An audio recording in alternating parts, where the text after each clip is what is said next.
এই পুলিশ ভেরিফিকেশনের যে পদ্ধতিটা 1928 সালের থেকে হয়ে আসছে এবং এই দীর্ঘদিন হলে আছে, প্রায় 96 বছর হয়ে গেল প্রায়।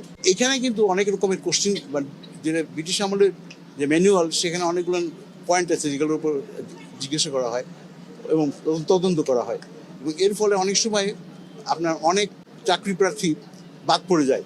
Number one. নাম্বার টু, আরেকটা ঘটনা ঘটে যে ওখানে একটা একটা বিষয় ছিল যে আত্মীয় স্বজনের মধ্যে রাজনীতি কেউ করে কিনা। Double million offer Walton fridge কিনে পেতে পারেন 20 লক্ষ টাকা, রয়েছে কোটি কোটি টাকার নিশ্চিত উপহার। রাষ্ট্রবিরোধী তখন যেটা ব্রিটিশরা করেছিলেন, যে রাষ্ট্রবিরোধী কেউ আছে কিনা, ব্রিটিশদের আঙ্গিকে যেটা চিন্তা। তো আমরা শুনেছি যে এই গত 96 বছরের মধ্যে অনেকেরই ক্ষেত্রে এরকম হয়েছে। বিশেষ করে সম্প্রতি এরকম একটা অভিযোগ আসছে যে শুধুমাত্র রাজনৈতিক কারণে কারো আত্মীয় স্বজন রাজনীতি করে, সরকারি দল করে না, এমনকি মেবি খালা, খালু, ফুপা, এরকম যাদেরকে কোনোভাবেই বলা যায় না সম্পত্তি নিজের পরিবারের সঙ্গে সম্পৃক্ত, তাদের ক্ষেত্রে এইসব যুক্তি দেখে অনেকের ক্ষেত্রে চাকরি হয়নি। তা আমরা এই জিনিসগুলোকে বাদ দিতে সুপারিশ করছি যে আমরা এই আত্মীয় স্বজন না, এখন হলো স্থায়ী ঠিকানা নিয়ে স্থায়ী ঠিকানা যাবে, কিন্তু স্থায়ী ঠিকানায় আবার দেখা হতো যে বাবার নামে সম্পত্তি আছে কিনা সেটাও নাকি চেক করা হতো। আমরা এটাও চাই না।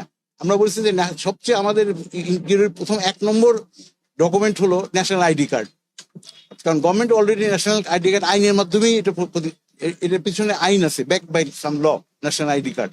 এবং ন্যাশনাল আইডি কার্ড যা থাকবে সেটা হলো প্রথম ডকুমেন্ট। এটার ভিত্তিতে যদি দু একটা জিনিস ঠিক করতে হবে।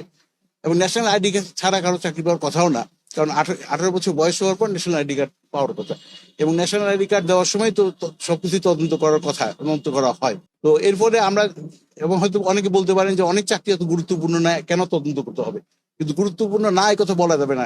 ক্লাস 1, ক্লাস 2 না, ক্লাস 3, ক্লাস 4 জবও আছে।